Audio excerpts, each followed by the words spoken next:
መጽሐፈ መክብብ ምዕራፍ 8 እንደ ጠቢብ የሆነ ሰው ማን ነው? ነገርንስ መተርጎም የሚያውቅ ማን ነው? የሰው ጥበብ ፊቱን ታበራለች፣ የፊቱንም ድፍረት ትለውጣለች። እኔ በእግዚአብሔር መሐላ ምክንያት የንጉሥን ትእዛዝ ጠብቅ እልሃለሁ። የወደደውን ሁሉ ያደርጋልና ከፊቱ ትወገድ ዘንድ አትቸኩል፣ ክፉንም በማድረግ አትጽና። የንጉሥ ቃል ኃይለኛ ነውና ይህንስ ለምን ታደርጋለህ ማን ይለዋል? ትእዛዝን የሚጠብቅ ክፉን ነገር አያውቅም።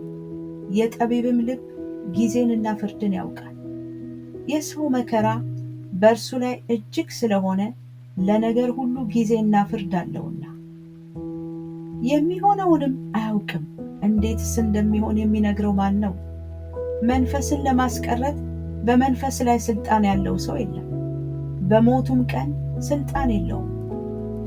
በሰልፍም ስንብቻ የለም፣ ኃጢአትም ሰሪውን አያድነውም። ይህን ሁሉ አየሁ፣ ከፀሐይም በታች ወደ ተደረገው ሥራ ሁሉ ልቤን ሰጠው። ሰው ሰውን ለመጉዳት ገዢ የሚሆንበት ጊዜ አለ። እንዲሁም ኃጥአን ተቀብረው አየሁ፣ ወደ እፍረትም ገቡ። ነገር ግን ቅን አድራጊዎች ከቅድስት ስፍራ ወጡ፣ በከተማይቱም ውስጥ ተረሱ። ይህም ደግሞ ከንቱ ነው፣ በክፉ ሥራ ላይ ፈትኖ ፍርድ አይፈረድምና። ስለዚህ በሰው ልጆች ውስጥ ልባቸው ክፉን ለመሥራት ጠነከረ። ኃጢአተኛ 100 ጊዜ ክፉን ቢሠራ ዘመኑም ረጅም ቢሆን እግዚአብሔርን ለሚፈሩት በፊቱም ለሚፈሩት ደህንነት እንዲሆን አውቃለሁ። ለኃጥእ ግን ደህንነት የለውም፣ በእግዚአብሔርም ፊት አይፈራምና ዘመኑ እንደ ጥላ አትረዝምም። በምድር የሚደረግ ከንቱ ነገር አለ። በኃጥአን የሚደረገው ሥራ የሚደርስባቸው ጻድቃን አሉ። ለጻድቃንም የሚደረገው ሥራ የሚደርስላቸው ኃጥአን አሉ።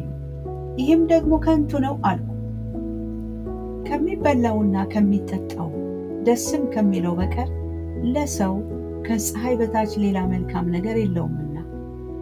እኔ ደስታን አመሰገንኩ፣ ከፀሐይም በታች ከድካሙ እግዚአብሔር በሰጠው በሕይወቱ ዘመን ሁሉ ደስታው ከእርሱ ጋር ይኖራል።